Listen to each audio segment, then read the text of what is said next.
Takže avokádo už je ošupané. Tu sú z toho šupky, hej. Tým pádom dáme si to na bok. To je jedno aspoň tu. Potom sa to popratá. Jak už máme ošupané, ideme napichovať špajly. Zberieme si 3 špajly. Že by ste videli, sú to 3. A nám už vôbec nič treba, len špajly, avokádo, pohár s vodou. Takže dáme si pohár tu. Tak dáme sebe vody. A začneme robiť avokádo. Musíme ho napichovať. Tu Ešte povedal Fero, že tam je taký jak zádoček, takže toto dolu, že vyšlo do vody. Dobre, takže tu je dole zadok. Že by toto išlo dole do vody a špic, že by bol hore. Tým pádom, jak sa praskne, ten koreň pôjde hore. Takže my stále začneme, tu vidíte taký pásik z tejto strany, že sa tam vôbec nemá píchať, takže musíme píchať tu, tu a tu. Že by sme mohli dať na pohár. Takže začneme píchať z tejto strany, hej. Nedáme rovno, ale dáme tak. Šikmo, kúšťok. Áno.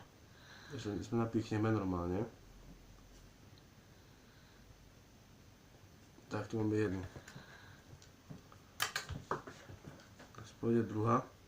Tak. Napichneme ju pomaly. Nemusíte až celkom dnúka, stačí, že iba kúšťulinok dáte. Že by ste dnúka nepoškodili avokado. Teraz otočíme sa na tú stranu a tak si dáme, že by sme mali 1, 2, 3. Že by sadlo do pohárika.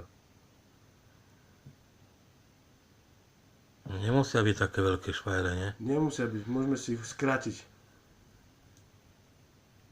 Tým pádom, jak už máme tak urobené, položíme tak.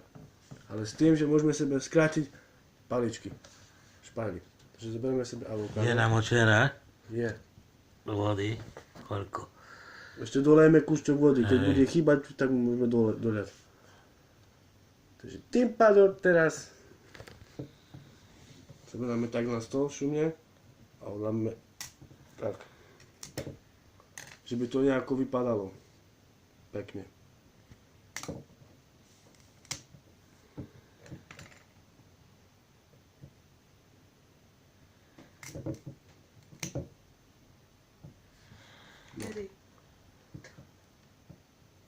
Takže už máme hotové. Môžeme sebe tak položiť. Takže Pozdrav a ukážeš ešte. ahojte. Nasledovanie bude ďalej.